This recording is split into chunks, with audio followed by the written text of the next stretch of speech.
Assalamualaikum warahmatullahi wabarakatuh. Di sini kami akan mempresentasikan tugas air Big Data yang beranggotakan yaitu yang pertama Muhammad Daniel Rifki, yang kedua Muhammad Wisnu Ainun Najib, yang ketiga Rizky Wahyu Dewantoro.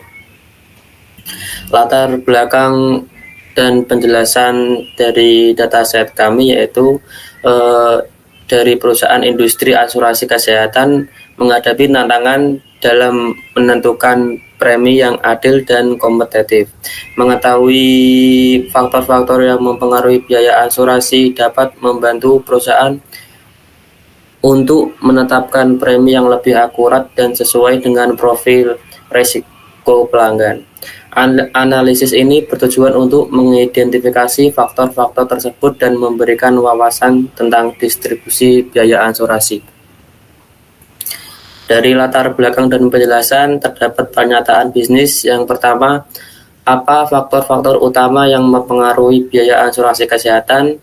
Yang kedua, bagaimana distribusi biaya asuransi berdasarkan kategori seperti usia, jenis kelamin, BMI, dan status merokok.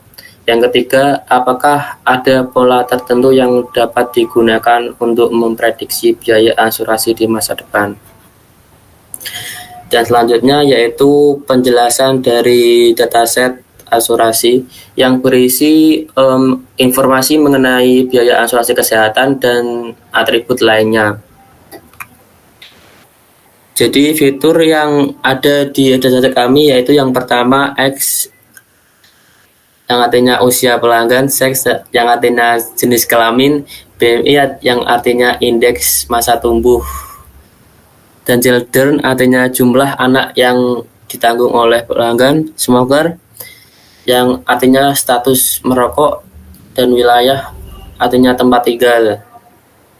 Selanjutnya yaitu langsung aja ke datasetnya. Yang pertama yaitu mengimport library yang akan digunakan. Yang kedua yaitu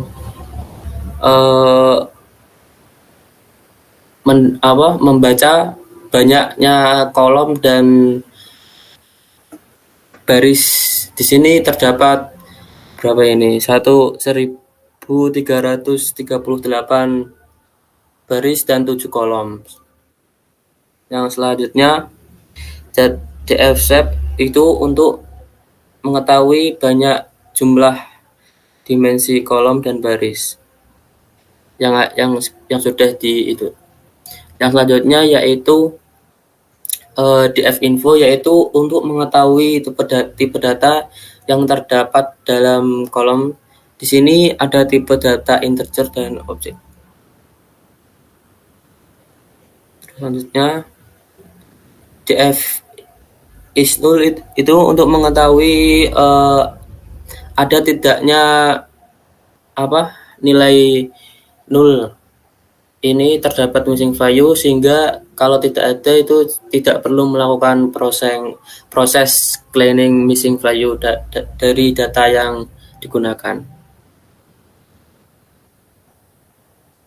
Yang selanjutnya yaitu encode data berupa objek menjadi numerical.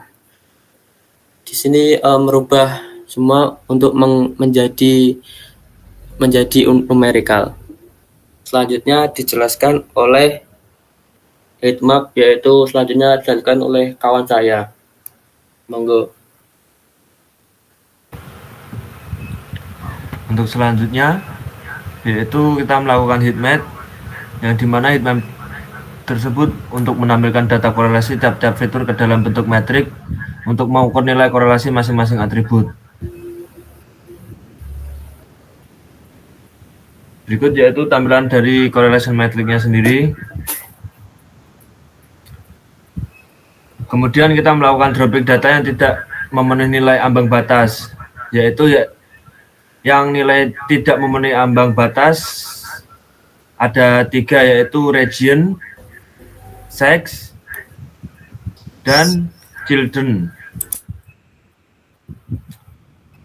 Kemudian melakukan korelasi setiap fitur ke dalam bentuk metrik yang sudah dilakukan dropping data menggunakan DF drop tersebut. Hasil dari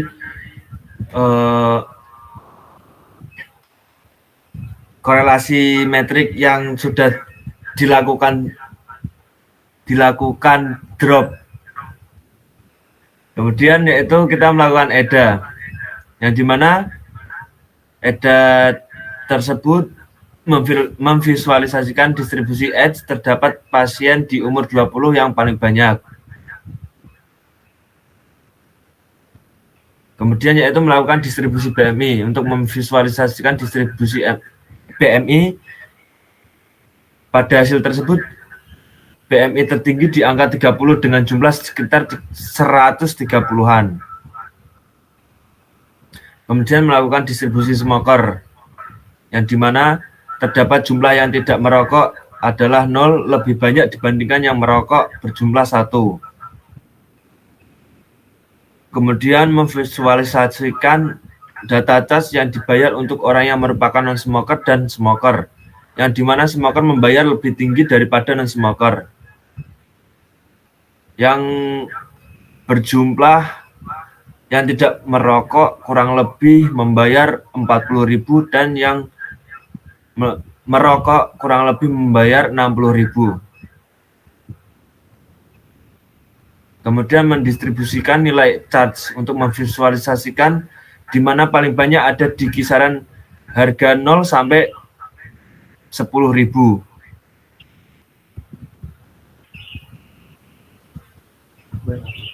Kemudian akan dijelaskan untuk yang bagian PySpark oleh rekan saya.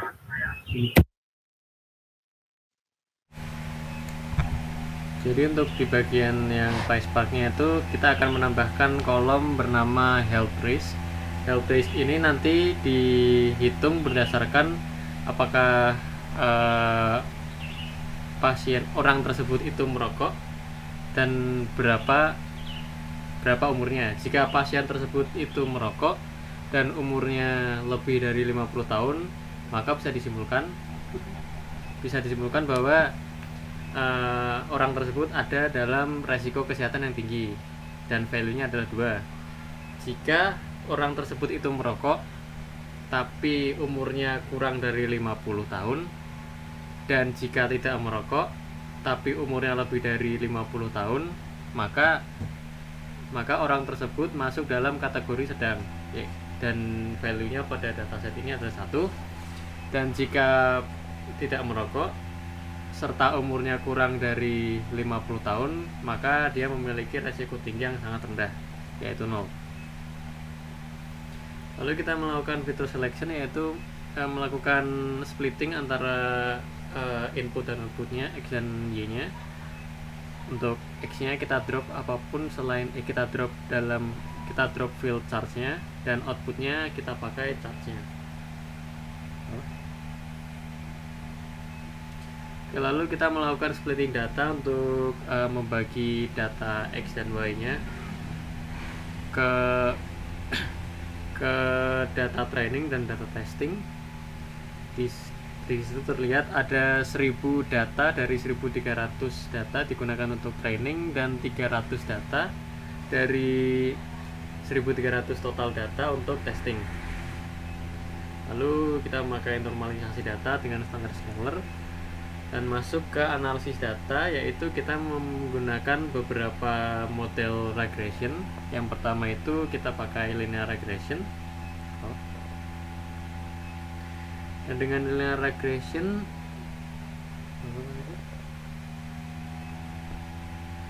kita mendapatkan R2 score-nya 0,75%, 0,75, yaitu 75%.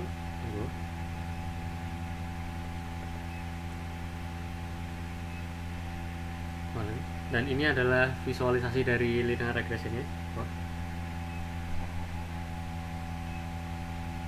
Lalu kami menggunakan random forest regression dan didapatkan bahwa R2 score-nya itu adalah 81%.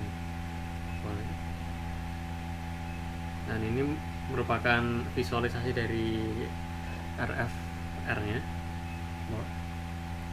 Lalu kami juga menggunakan decision tree. Didapati bahwa R2 score dari decision tree adalah 0,85 atau 80,5%. Dan ini merupakan hasil dari visualisasi dari menggunakan tadi. Lalu ada multi layer perceptron MLP. Didapati bahwa R2 score-nya